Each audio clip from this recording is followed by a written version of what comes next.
So I want to tell you a little bit of a story so you can see where I was coming from on the motivation of this framework, the critical division framework.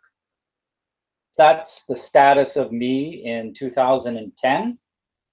All right. And I had just been promoted to be in charge of business excellence. And it was an international company with about 180,000 employees. But in my corner of the world, there was 1,000 people. And I was one of the senior people at that site. And I quickly learned that business excellence meant a lot of things. And in fact, it was code for everything, because I had to manage a collection of metrics. There were environmental systems, other ISO systems in front of me, all kinds of standards that I had to comply with internally. I ran an internal and external audit program. I had to manage 5,000 documents and to make sure they're current and reviewed. And risk management was an aspect of my job, as well as strategic business planning. And then I had the process improvement world, which was really Six Sigma and Lean. So there was quite a few things that I was in charge of and had to bring together. So if on the left, that was my before picture, on the right, there's my after picture. So when I looked at everything I had inherited and all the ways we did things, I found some patterns.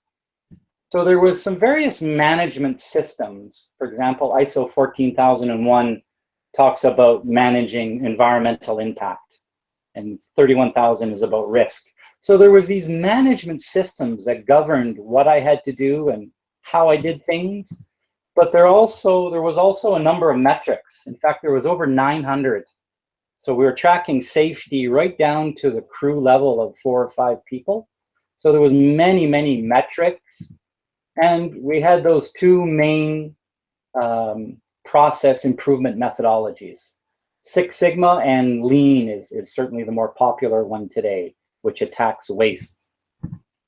And running projects, there was various frameworks. There's the classic Project Management Institute's framework.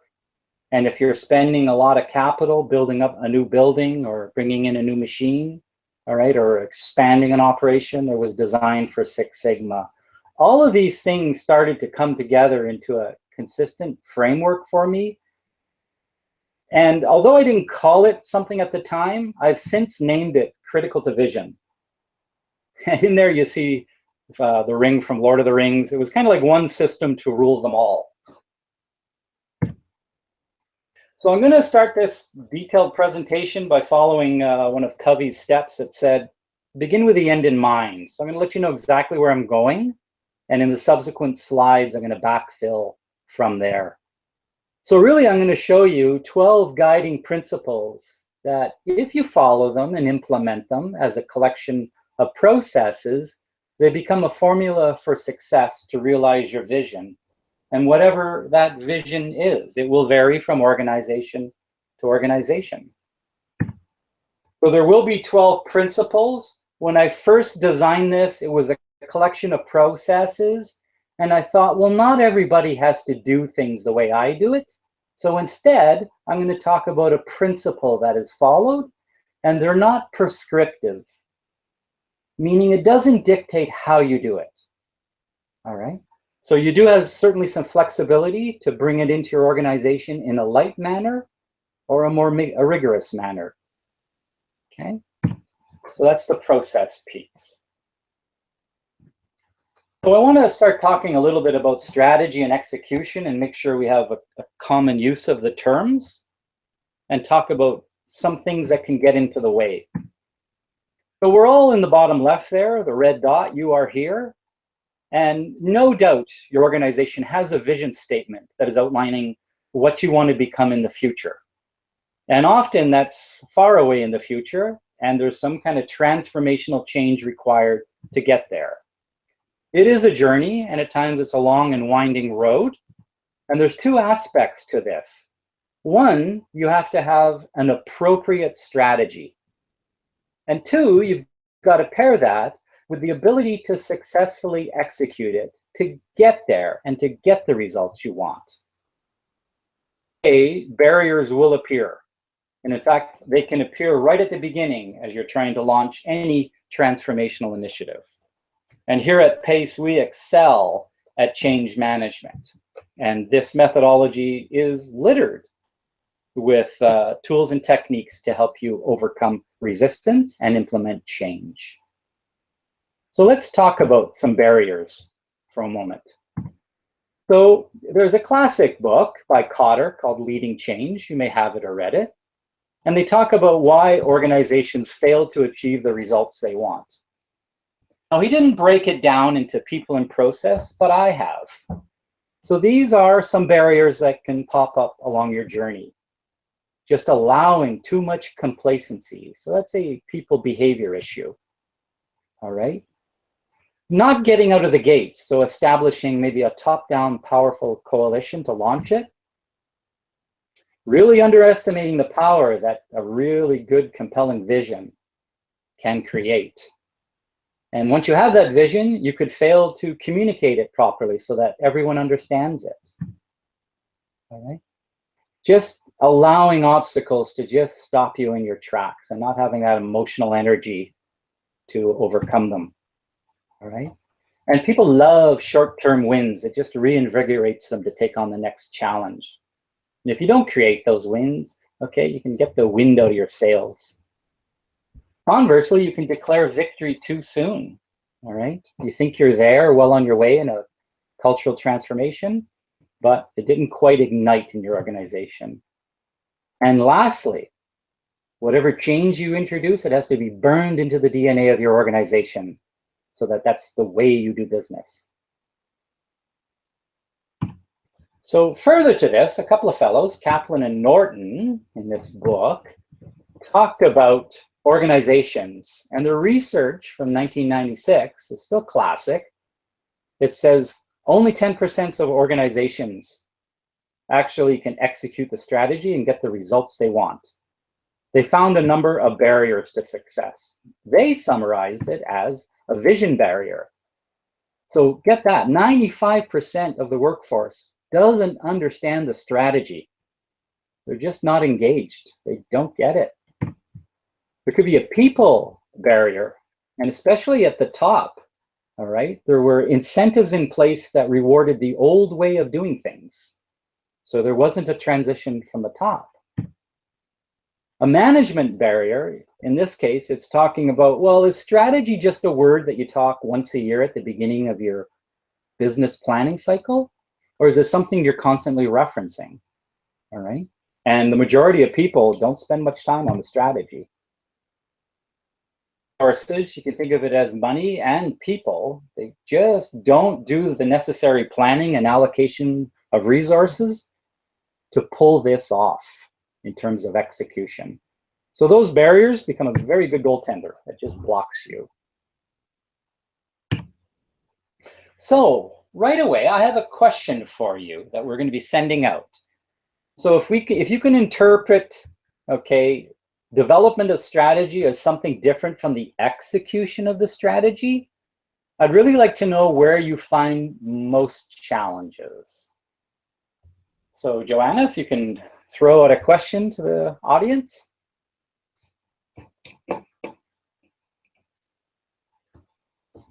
And I've already got some answers here, and you may be seeing them. 100% of people. So everybody responded that it's not the development of the strategy, it's the execution. Numbers changing a bit. I'll give it 5 more seconds. We're currently at 75% have issues with the execution. So we'll end the poll now. So 1/4, it's about the development of one, and 3/4 of the audience, it's about the execution of the strategy. So in this methodology, we actually develop or talk about each aspect. So let's continue here. Introduction to the framework. If I say the word C2V, that's critical to vision, and that's the framework I'm presenting. So this framework can really be implemented in an organization at various levels. It could be enterprise-wide, it could be in certain departments, or it can even be at an individual level. All right. So when I talk about the organizational unit, we have some flexibility to talk about the scale of the implementation. Now, in that organization, there's a culture, there's the way we do things, what we accept as normal. All right. And we're going to see that the critical division framework is driving some key behaviors into that culture. So communication, so not just talking, it's a two-way street of send and receive so that there's understanding. Accountability, to make sure people understand what they own or are accountable for and things get done.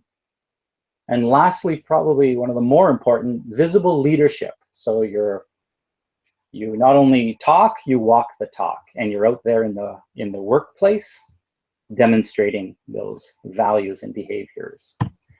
At the core of this, we're going to find those 12 principles that we're going to go through that really align the organization and get impact so that everybody, okay, on a day-to-day basis doing their work are contributing to the realization of the vision.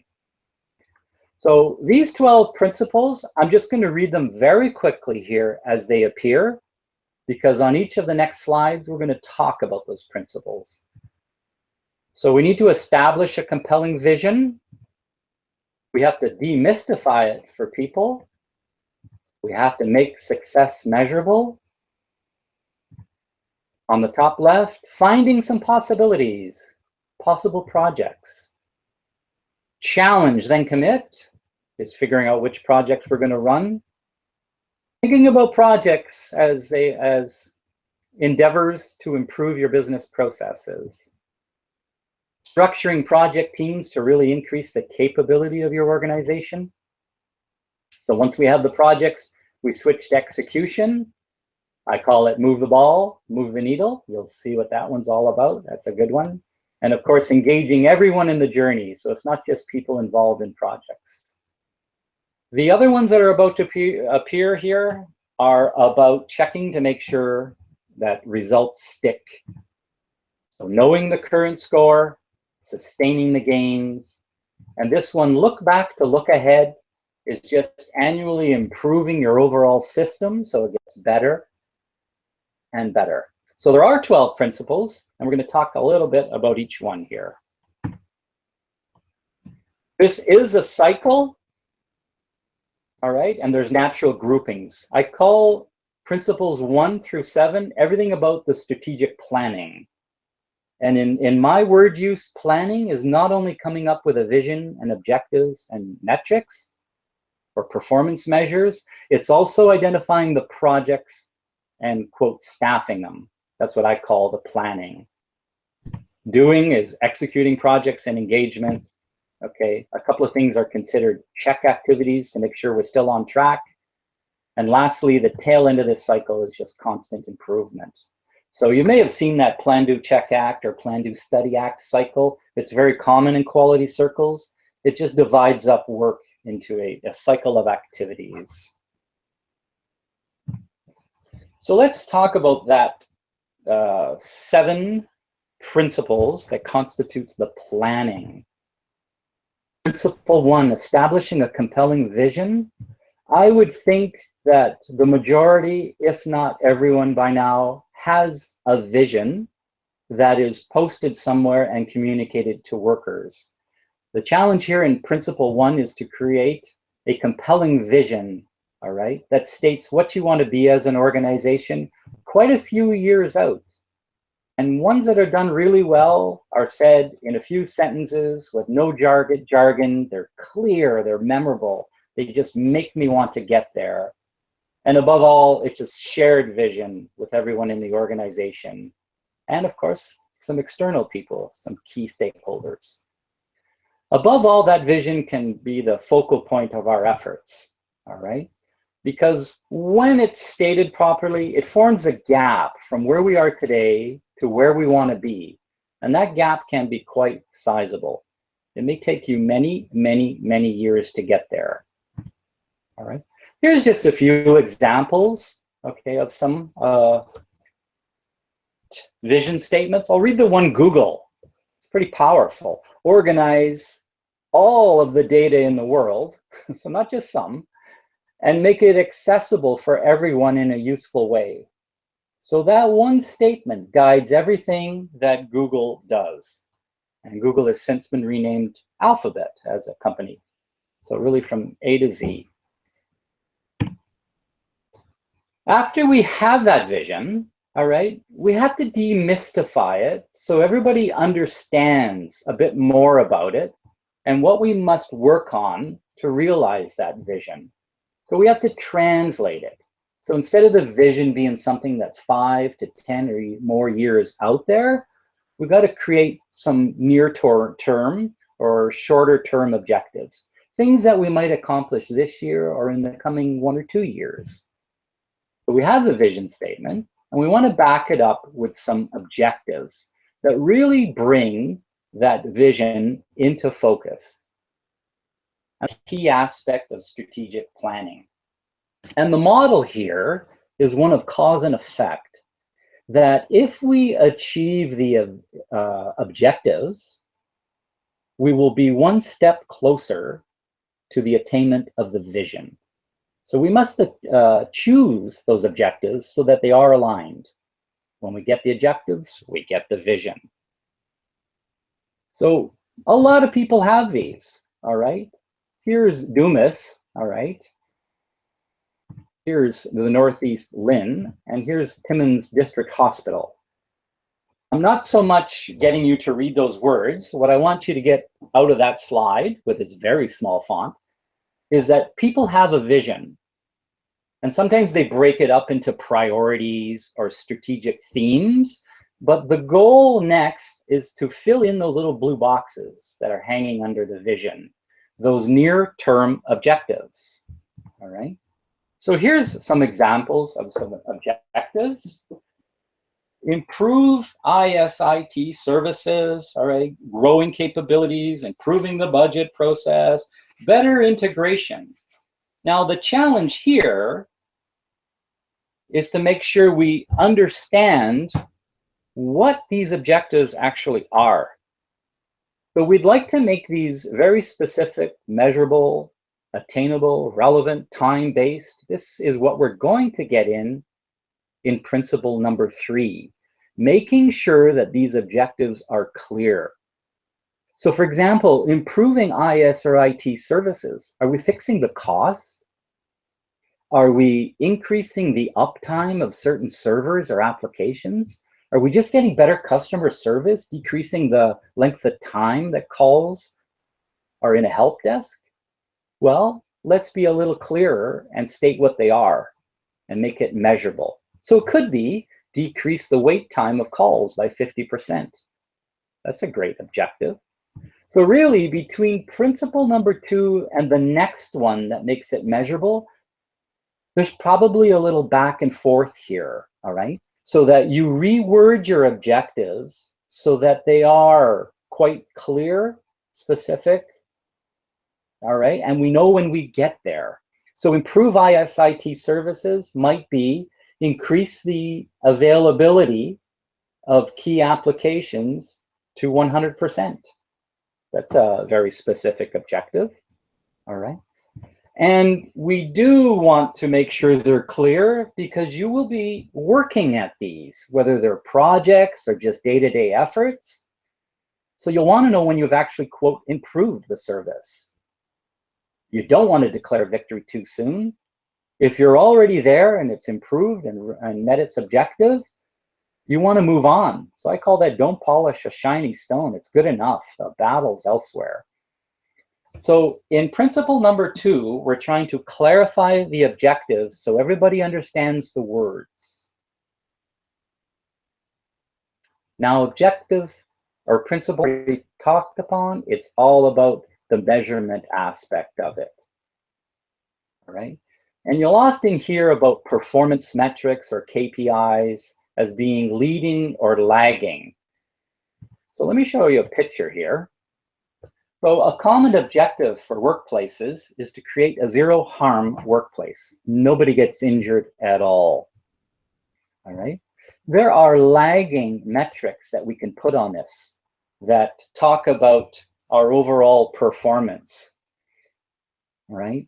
we're recording the number of lost time incidents, or how much money we're spending on workers' compensation costs. These are lagging in that by the time you get these numbers, the thing has already happened. It'd be like only managing your finances by looking at the month-end numbers. Or if your child comes home after 2 months and shows you their report card, all right? It's already, quote, too late, all right? It was good or bad, all right? And you're finding out about it now, all right? Those are lagging indicators. We'd really like to install some leading indicators. And the theory here is, as we excel at these leading indicators, the outcome will occur. So if I want to know my objective is one of good health, and I measure that by my blood pressure, all right, a leading indicator would be something about the compliance to exercise or the compliance to a good diet. All right, so principle 3, make success measurable. Now, I must admit, I've worked with a lot of organizations, and a lot of organizations already have the metrics layer put in place. But what they might benefit from is figuring out the leading metrics that are driving the outcome you want. A few more to go, then I'm going to ask for a few questions here. Principle number 4 now is trying to figure out what we're going to work on. Principle 4 is trying to figure out what we possibly could work on, because there are many things we could work on. So we have all of the objectives and measurements so that we can have a good discussion. So in this step or principle, we want to outline a list of possible projects that can influence those indicators. So if your metric is decreasing the cycle time of a process, could be drilling and blasting in the mining industry, or it could be the emergency department's process, right? There's many possible projects that you can work on, all right? And we want to come up with projects that have a measurable impact on our objectives. So at this point, you want to do brainstorming. You can use a SWOT, which is a strengths, weakness, opportunities, and threats. It's a wonderful tool that could be used to land on some possible projects. The classic brainstorming as a group to come up with a list of possible projects. You could go through your data to say, hey, you know, last year when we had tight crew working on this, we had superior results. So your data is hinting at what you might want to do.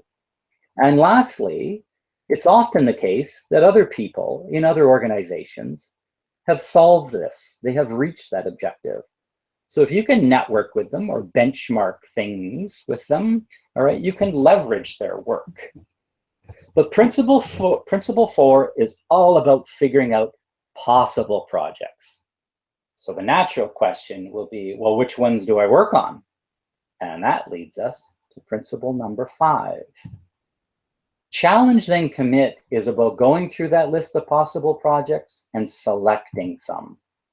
So in the previous steps, there was certainly a lot of things that we could work on. Now we're figuring out what we should work on. So we need to rank these projects and spend our resources on the winning projects, right? Whether that be money or resources in terms of people's time. All right, and we want to land on the projects that have a very high return on investment. So if you're going to put money or you're going to put effort into it, you want to see a return. All right, and boy, if we can find some big impact projects with very low effort, that's a great thing. All right, so this moving from could do to should do, all right, has some structure around it. We need a mechanism to go through the collection of possible projects and kind of rank them. And here's just one example of ranking. If you sign up for the executive workshop, we're going to walk you through a couple of different ways, and we can help you land on an efficient process. This is measuring effort. Is this project low effort? Does it take less than a month? Is it high effort? More than 6 months? What kind of impact is it? It's very high. It's going to get me almost to my objective. If you can rank each project all right? It's like putting them through a filter with a screen so that at the bottom, you can have a collection of projects that you want to work on. So 5, challenge then commit, goes through the list of possible projects, ranks them in some manner, and lands on the ones that you want to execute. Now, a lot of people these days have some sort of process improvement methodology. And I had previously cited Six Sigma or Lean as being just 2 examples. They say, take a process and we're going to work on it. So maybe it's the process of renting a car. And I really need that to be efficient because I rent cars every 3 days. All right. It's all about process when you get to the world of Lean and Six Sigma and process improvement. But up until now, I've been talking about projects. Step 6 is like a language translator that binds projects and processes together, all right? So that we get a process-centric view of the world. Because in your organization, everything you do is a sequence of steps or processes that ideally are repeatable. So they feel the same way day in and day out to your customers. And if different people are doing the work, they're the same consistent way. So these processes, all right, aren't static. You'll have projects running that'll improve an existing process, maybe install a brand new one. Hey, I've never done recycling in my organization. I need to install a recycling process. Or maybe something has changed in the business and you have to outright retire an existing process. All right. And the more we can talk about process, the more we will be set up for Lean and Six Sigma activities. All right. So a major accountability is answering the question, who owns this process? So here's some process examples that are common in businesses. There's a shipping process, a receiving process, a recycling process.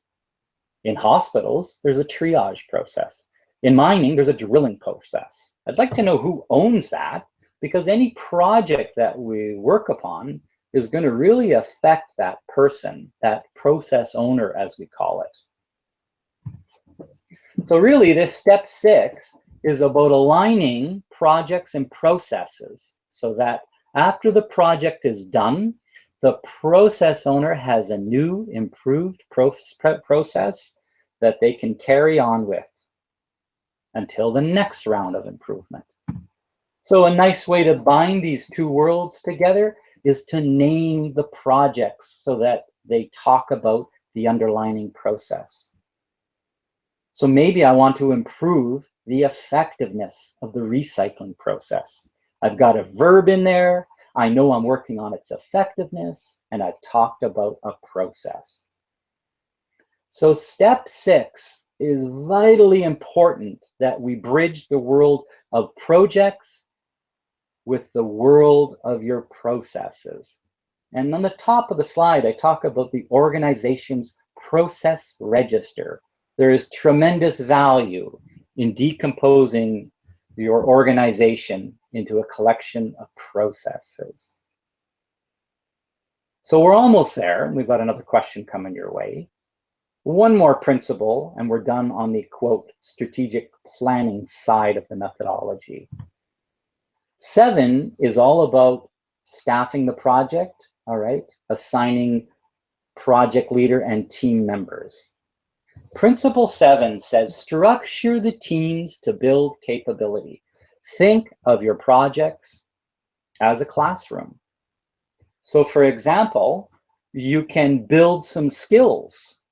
So maybe in the past, Alice was a team member, all right? Right now in project number 2 that's running, Alice is now going to be the project leader. And in the future, all right, you would like Alice to be the sponsor or champion of something. So there's a thread here of organizational development for Alice. So if you have these matrices, I know they're rather small and hard to read. One is called tracking demonstration of skills. you could actually track your people to see what skills they're building as they are members of projects. The matrix on the right is track active project loading. Often what happens is that we always rely on our star players, all right? And you're not really developing the organization. So tracking the loading gets to see, well, is one person leading 10 projects? Or is one person on 14 projects as a member? That would be an indication that you've overloaded some resources. Projects can also be used to involve suppliers or customers right in there. So for example, Department B might be having a project. Maybe when you staff the project team members, bring in a supplier or the customer of Department B's work, all right? By doing this, you can really do some silo busting, all right? So one department would gain a much better understanding of how their efforts can help or hinder the other department. So all of this principle 7 is just saying, take the time to structure your teams. So maybe you tear down some silos or you grow the capability of people. Whew, well, that was a lot. 7 principles, that's by far the heaviest collection. They're all considered the planning piece. All right. So I got a question for you coming your way. So during the development of the strategic plan, and please interpret that as also selecting the appropriate projects, okay? Enhancing which of the first 7 principles do you believe would deliver the most benefit to your organization? So just out there and have a look if you can.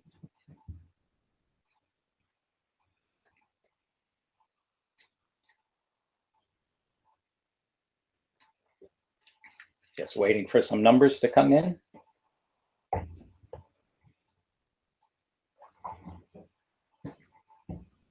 One through 7.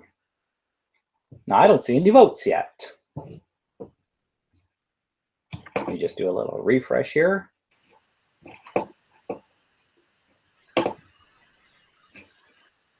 There we go. We're getting some numbers in. So I'll give it another 15 seconds. While we're waiting for the,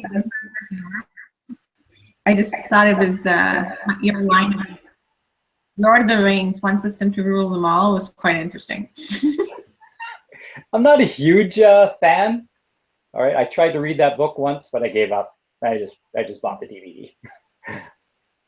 All right, so here's what we have that's coming in. All right. Right now, principle 6 about aligning projects to your underlying processes, 50% of you have singled that one out. And in a close second, a third of you are singling out principle 7 about structuring teams. And we've got some hits on principle 2 to demystify the vision. So in other words, people are pretty comfortable with 1, having a vision, 3, having metrics, all right? 4, figuring out possible projects, and 5, figuring out which ones to work on. So very interesting. Thank you. Thank you for that feedback. So let's change gears. So we've got through plan and the first 7 principles. We know what projects we have to work on, and we've got people in the chairs, team members and leaders, and we know what processes we're touching. So now we get into the world of verbs. We've got to do something. So there's 2 principles here. The first one, move the ball, move the needle. Let me explain that wording. Okay. Said a little bit about that. It's about executing. So we've got some alignment here. We know that these projects were chosen because they're going to affect the objective. In fact, they're going to affect it in a measurable manner on some indicator. And when we reach the objective, we're a step closer to realizing the vision. So when I use the phrase move the ball, business is certainly a team sport, and so are projects. So this is all about executing the project. And you want to do that well. And when you do, you quote, move the needle. So whatever you're measuring, okay, maybe you have some quality indicators, KPIs, whatever you call them, you want to see that as the project is executing, and maybe it's halfway through, all right, it's already delivering benefit. During the next cycle, when you update your dashboard of metrics, you should start seeing the needle move. You're improving wait times. You're improving ISIT services. So that's move the ball and move the needle. Now, to pull this off, you're going to have to establish some rules of engagement to allow time for people to do this. I often get the question that says, Norm, I'm kind of swamped here in my organization. All right, you want me to do this as well? Well, hang on. I think you're already running projects, right? So you've got some discretionary time. It's like running a household budget, and yet you have an allowance that you can spend on what you want. When I led one department, I was fortunate enough to have 35% of my employees' time in aggregate was discretionary, that I could put them on projects. All right. So this is all about taking a look at the existing projects you're running, challenging them to make sure they are in fact tightly aligned, maybe stopping some, all right, and spending your discretionary resources on these winning projects. You will see in Principle 9, where we engage the entire workforce, all right, we have a strategy there for chipping away at their day job so that it frees up time to work on these projects. So that's coming in 9. Now, move the ball. In executing these projects, there's really 3 core skills. To manage a project, a task list with milestones, to nail it in terms of the budget and timeline and quality. These people, these project leaders have to have project management skills. And also, projects are introducing change. So people are also affected by this, all right? So you got to help them through the change. So move the ball is also about change management. And of course, by now, I think we've solved a lot of our simple problems, and things are getting a little harder. So when you're moving the ball, executing these projects, there's a problem-solving component. So maybe a little bit of a commercial here, okay? One of the key tools that we develop here is something called the project charter that really lays out a contract for the project. So there's no misunderstanding on what the project must accomplish, all right? And in terms of a methodology, all right, some of you may have already attended our process improvement for leaders training, the 5-day course. It might have been called the Greenbelt training. And at that time, we talked about lean, L-E-A-N, as launch the project, explore the process, achieve the goal, all right? And N was for normalize. We've renamed this for clear, because the front end is so very, very important that before you start moving the ball on the project, we have to confirm the alignment, that it's present. If you've done principles 1 through 7, you've already selected projects that are aligned, and therefore that's a non-issue. But that methodology, all right, has the problem-solving component, it has the change management, and the discipline to approach it as a project with tasks and milestones. Here's a great one. This is about engaging everyone in the journey, all right? Because you can launch a number of projects, and maybe one project has 3 people, and another project has 5 people on it. So we've got 8 people engaged and involved in this, but what about everybody else? That's what Principle 9 is all about. Okay, the word Kaizen literally translates to change for the better. And yes, you'd love change to be happening constantly or on a continuous basis. And that's why Kaizen is often thought of as continuous improvement. But let's look at something. All right. When you run a project, that project's going to be aligned nicely, and you're going to get some benefits. So projects are going to deliver benefits in these bursts.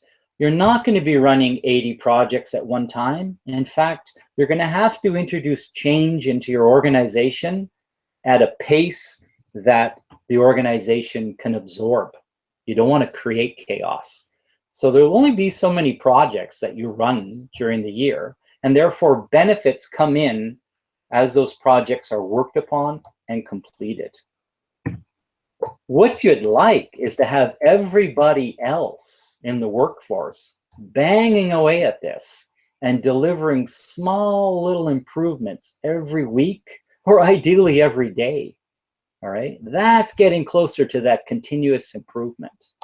All right, and if you could couple them together, you've got that base of improvement that's happening, all right, at the front line, because the front line can move the bottom line. So we want to combine this. This one's tricky to do, but it is absolutely possible. You just have to know the right steps to do to light it up. All right, so that vision, the objectives and metrics, all right, often for people, it's like they're looking up at 30,000 feet. They're way up there and they're wondering, well, how does my day-to-day effort link to that? All right, well, let me show you an example here. This one is from a hospital environment, all right? Our objective is to increase patient satisfaction. So we're running a project in long-term care. So that's the project focus. And we will certainly involve some people that are in long-term care on the team, but we'd like to start engaging more people, all right? So it is true that there's a lot of other departments that have to come together here as a value stream to pull this off. So for example, if housekeeping is washing and doing laundry, they got to make sure that their dryer is operational. So maintenance has to keep that dryer up and running, all right? So the goal in all of this step is to make sure that people understand that when we're running a project for increased patient satisfaction, that does not mean other areas and people are not involved in the story. So this is showing housekeeping and maintenance. There could be far more people connected, right? So the challenge here is to form the connections for people, all right? And to coach them to see them, all right? We do have a methodology called Kaizen for everyone, all right? People are probably familiar with a huddle board. Think of a whiteboard posted on the wall, and maybe once a day or once every few days, a group of people to come together to discuss possible improvements in their workplace. And you discuss them and agree. And if some things are easy, you just do it. And 2 hours later, it's implemented. All right. Installing that huddle board is a forum for you to constantly coach people so that they see the connections and literally they get excited about participating in it. So it's really about connecting the dots. And as I was mentioning earlier, when you excel at this principle, you start leaning out some processes, removing steps, and little things add up, and you can free up some person's time to work on other projects. So principle 8 on doing projects and 9 are certainly related. So that's the do, that's the verb, the execute, get her done. So we've got some questions for you.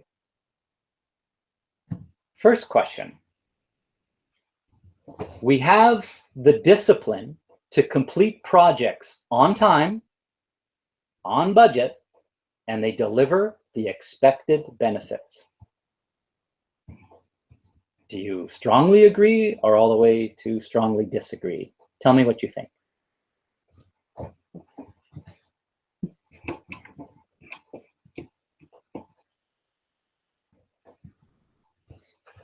We'll just wait here for a few things to come in. So really, I'm measuring your project management capabilities. All right. And as I've mentioned before, it's problem solving. And it's change management because you need it all to pull it off. Okay. So right now we have 100% agree with the statement that they do have that discipline. And wait, this is like Trump and Clinton. The numbers are changing here. Depending on who's involved in the poll. So as it stands right now, 50% of you disagree with that statement, 25% are neutral, and 25% agree. So the majority of you are in the disagree. Interesting. All right, let's end that poll, and thank you very much for that feedback. But wait, I've got another question. So this is about Principle 9. Frontline workers understand how their job's day-to-day activities impact the organization's objectives and are engaged in the continuous improvement of those activities. What says you now?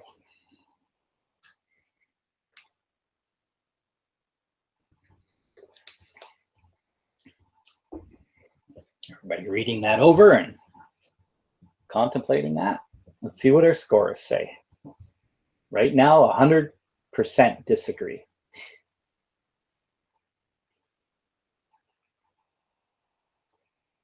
Two-thirds, oh, 3/4 disagree, 1/4 agree. We get another 5 seconds to form a fair picture. Okay, so that engagement of the front line, 3/4 of you, all right, disagree with that statement. And that's interesting. And really, that's the next challenge for organizations, is to transition from improvements as projects to improvements that are day-to-day, and thus the engagement and building the culture of business excellence. So we're done with the planning and we're done with the doing. The last 2 sections are about making sure we're on track and just bettering our system. So in the plan, do, check, act, check is just that. We're going to check in and see how we're doing as we execute projects or engage people. Principle number 10 is about knowing the current score. Naya, I'd give you this little story earlier. It was like about a bunch of people playing hockey, and then after an hour, you say who wins or who lost.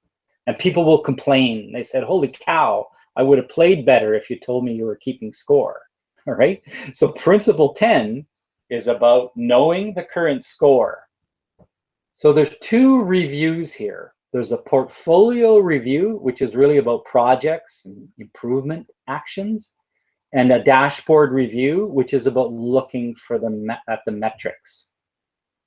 So everything here about the projects, all right, it's about making sure that your projects are delivering what they expected, all right? Are we moving the project along? The project may have been a high impact project that took 6 months to execute. This is about calling people together and seeing, hey, how's it going? You know, we've been running it for 2 months, all right? Are there any obstacles to overcome? A major aspect of senior leadership to sponsor the project and to remove any obstacles that are really hindering that project. Also, in terms of review, you want to make sure that your daily improvements are happening.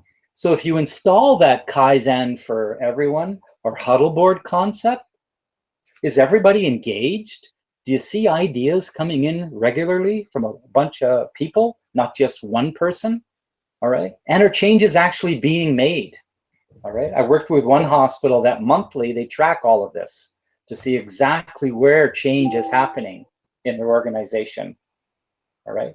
And above all, we want to start seeing some results here because we aligned these projects and everyday efforts with our objectives that are measurable. And that's where the dashboard review comes in. So I'll call it a strategic dashboard, and then I'll mention an operational dashboard. So I make a distinction. So in terms of the strategy, you've identified objectives, right? And you have all kinds of metrics that gauge how are you doing at implementing all that change, bringing in something new, all right? Improving an existing number. That's the strategic dashboard. Of course, organizations have a bunch of other numbers that they must report upon. Just great. So in a hospital, if your triage process is consistent and very efficient, you may still want to measure it so that it doesn't become a problem in the future. So it's in your operational dashboard. All right. In the mining industry, maybe your drilling and blasting process is doing great. We'll still measure it because later there may be some issues and we launch a project. So principle number 10 about knowing the score is checking in to make sure projects are moving and looking at the dashboards. So you don't just look at it at the end. I've seen a lot of organizations, all right, start off and they're in their first quarter, everything's going fine, you know, they talk in the halls, it's going good. By the second quarter, well, okay, I'm a little behind, but there's still 6 months, to pull this off. By the third quarter, it's like, oh boy, starting to panic.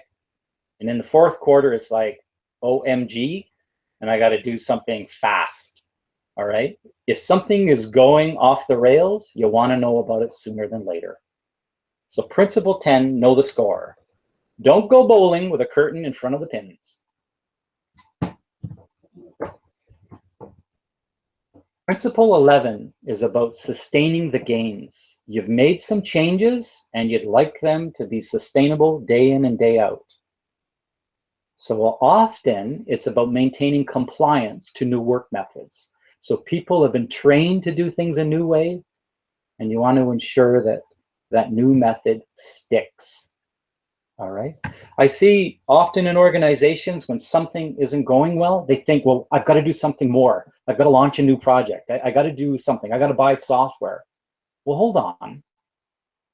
You may have a perfect process and everybody is trained, but are you sure people are still working the new way? All right. Maybe you don't have to do something new. It's just about compliance to the existing work methods. But what we expect to happen is when we bring in change, it's sustained. So over the long run, you still gain all those benefits. All right. But what can happen is that during the project, all right, as there's a focus, there's people working on a project, okay, and they're creating new methods and people are adopting them, everybody lines up and works that way because there's like a spotlight on people because the project is active. But as the project starts unwinding and you hand it over, so it's a day-to-day function, that's where that caution sign is. Somebody's pushing a rock up a slope, and as soon as they take their hands off that rock, things start eroding. So there's that ramp down in benefits, and the benefits can actually go negative. So what I mean by that is you've improved the way you do something in your organization, but bit by bit, people start opting out and then they revert to their old ways. So then there's this confusing period of time where people are working in the new way and some are working with the old way, and that actually causes more issues and you actually get negative benefits. So there's some erosion there. In principle number 11, this is really about audit and observe. Okay. When we deliver a project, we would like there to be so much information that it can be burned in the organization so that we can ensure that everybody is trained consistently and we know who's responsible for things. We've documented things as standard SOPs. We've left behind a great footprint in the sand. All right. The way to do this to ensure that it's alive and well is to audit and observe. Observe is looking at people to see if they're actually following the practices. The workplace, see them doing the job, if they're right in line with them, compliment them, thank them for that. If they aren't following the new process, be curious, ask why. Maybe there's some changes required to the process. Maybe it's too onerous. All right. But that's that visual leadership component on the observed. The audit is something a little bit more formal, where you're looking at your overall process to make sure it's still feasible. What happens if somebody owned a process, you did some organizational change, they left the company, somebody new came in, hey, you own this process. Okay, what process, right? We want to make sure that handoffs, organizational change is smooth. You can find all of that in an audit. So here come some more questions. It's going to be about knowing the current score and about sustaining the gains. First up, tell me what you think. We have an efficient and effective way to review project progress and our results, performance metrics, etc. Okay, we know how to review those, and we know how to make mid-course adjustments. Meaning, if something isn't going well, we can step in as a sponsor and remove barriers.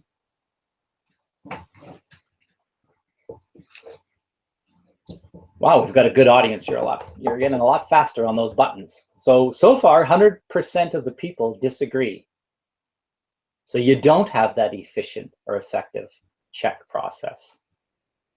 So we'll just give another 10 seconds here just to see if the score is changing. 75% disagree, 25% are neutral. Middle ground. Okay, let's call it on this. So 3/4 of you disagree with that statement, all right? And check is such an important aspect, all right? Checking in to make sure projects are going well. We're almost done. Let's get on to the next section. This is about sustaining the gains. Once we solve a problem, it remains solved. Sustaining the gains is a non-issue for you. What do you think? Sustaining the gains.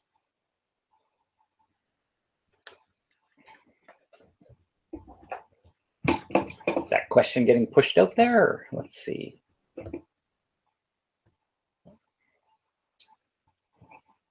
Hang on a sec. We're trying to push that question to you. Please hold. Your call is important. Well, we might have a little difficulty with that one.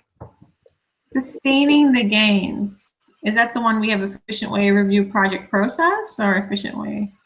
So this is, I made a change. Oh, here comes the poll. So I made a change in the organization, and you know what? It sticks. People just continue to work the new way. So we're getting some numbers back in here. Good job, Joanna.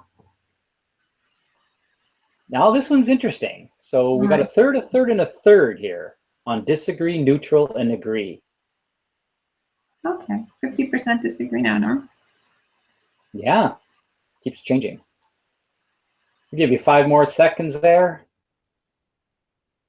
So about sustaining the gains, the majority, it's now at 60%, would disagree. So there's work to be done to sustain those gains. Excellent, thank you for that feedback. We are almost done. We're in the ACT section, all right? This is now a system level thing. We've talked about projects and checking in to make sure the project is working. I'm now talking about how your overall system is working. By system, I mean how you do strategic planning, how you select people and projects, how you check in, how you sustain things, the whole thing. Your management system, right? You'd want a system to be actually helping you, all right? To know that whatever objective you come up with, that you have confidence that you're gonna nail it. You're gonna reach those objectives. We might ask at some point, like at the end of the year, you know, how is your project selection process working? Are you in fact training the right people and assigning them to the right roles in projects? Are your teams gelling? Okay, are your reviews effective? Is everybody engaged?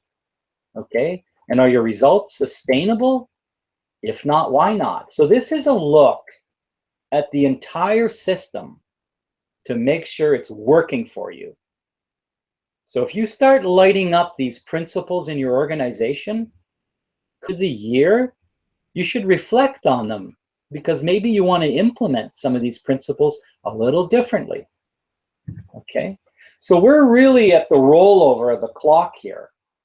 All right, principle number 12 is asking you to look at the overall system and to make any improvements at the system level so that you can begin the next cycle.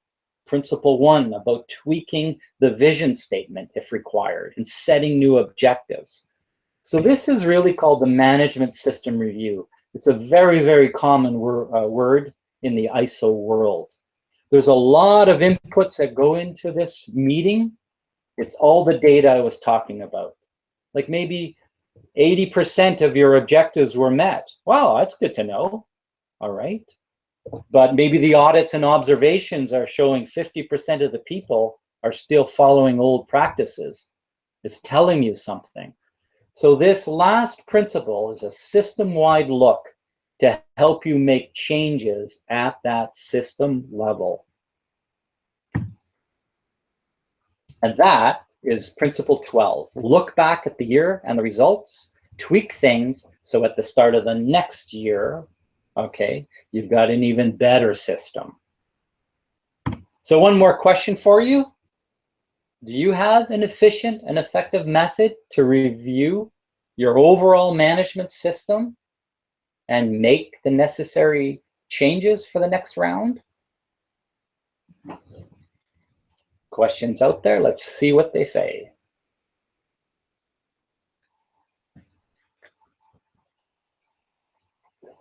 Management system review. Let's see. Gotta get my screen. We're just working to get those questions out to you.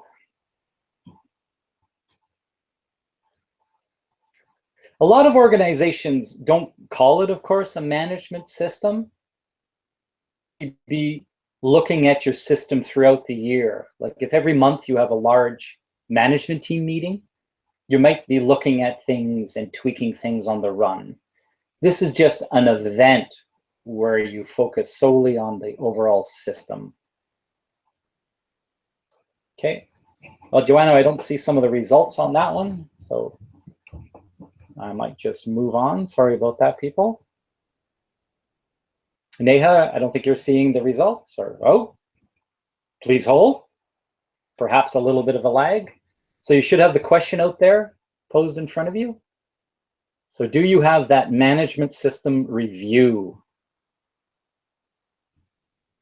A few people have voted. So far, 100% of you have disagreed with the statement. Give another 10 seconds here to see if anything's changing. 3/4 disagree. 1/4 agree. So we still are sitting in a majority situation. Okay, thank you. So 75% of you disagree with that statement. Thanks for sharing that. So we're going to wrap it up here. I'm just going to now, although I decomposed things into the Plan, Do, Check, Act, one last comment here about how things all come together. So we talked about those 12 steps as being the Plan, Do, Check, Act cycle, all right? And you do it, quote, year over year. So during the first year, you execute all of that. All 12 principles are up and running, or the ones that you want to bring into your organization, all right? That becomes the first cycle. And as I just mentioned, Principle 12 says, look at it, tweak it. So when you run it next, okay, you are improving the overall system. So it is actually helping you, okay, implement results more efficiently so that you're even more effective. So that's the cycle of continuous improvement. It's a year-over-year discipline of improving the system and increasing its effectiveness and efficiencies. All right. Now that critical to vision framework is a collection of processes. And I get that you can't read those boxes. However, if you show up at our executive workshop, we'll certainly go through some of this. These are the way processes come together so that they reinforce each other, so that they amplify your results. All right? So they're organized in pillars of plan, do, check, act. Off to the right, you see little boxes with a red bar. That's a calendar. So you get to configure how often you're going to do something. So if you're going to check your portfolio or check your dashboard, maybe you want to do that monthly, maybe it's quarterly. All right? You get to decide the triggers and the time frame, but then you install that principle and the review.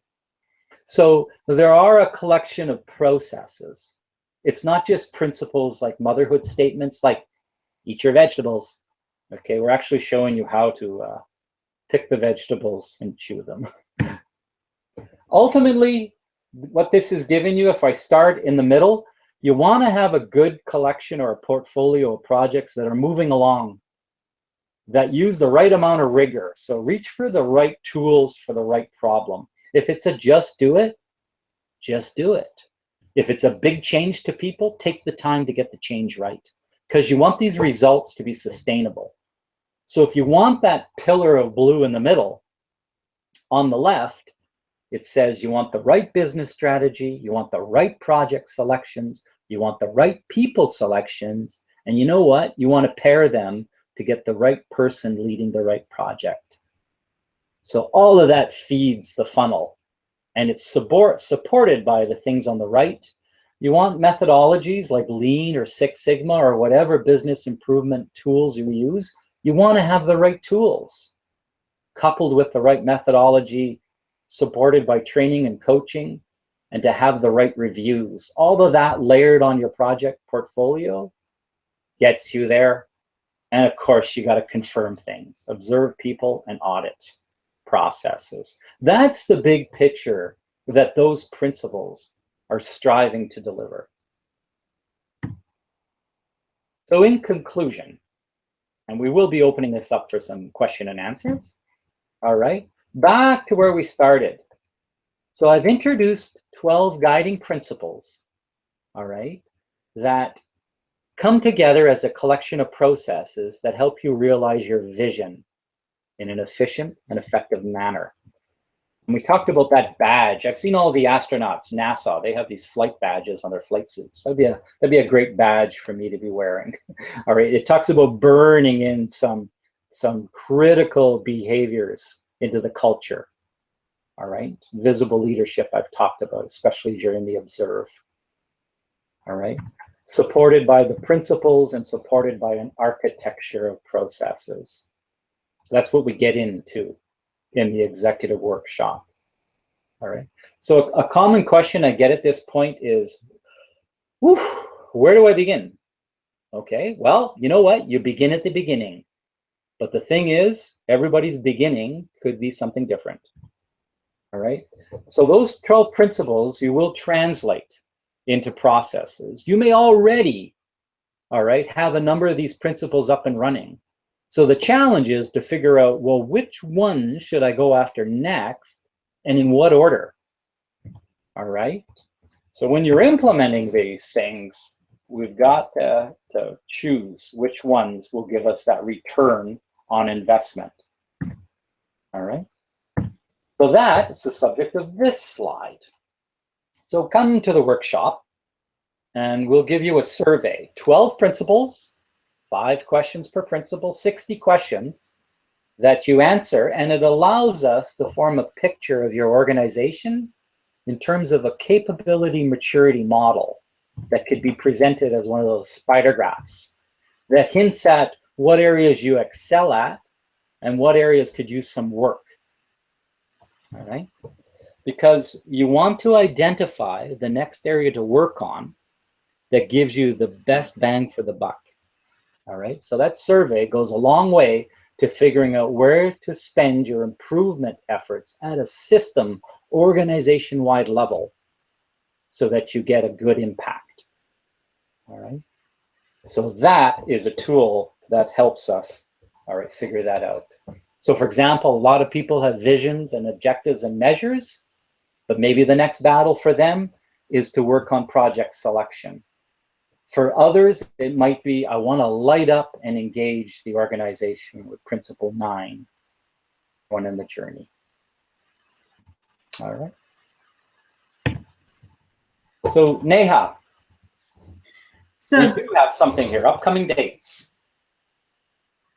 yeah, we do. It's Wednesday, November 9th. We're going to be kickstarting our sessions in Sudbury. So I think Joanna can just launch the offer for Sudbury. So we do have, we did promise we're going to give you a big discount towards the end of the webinar.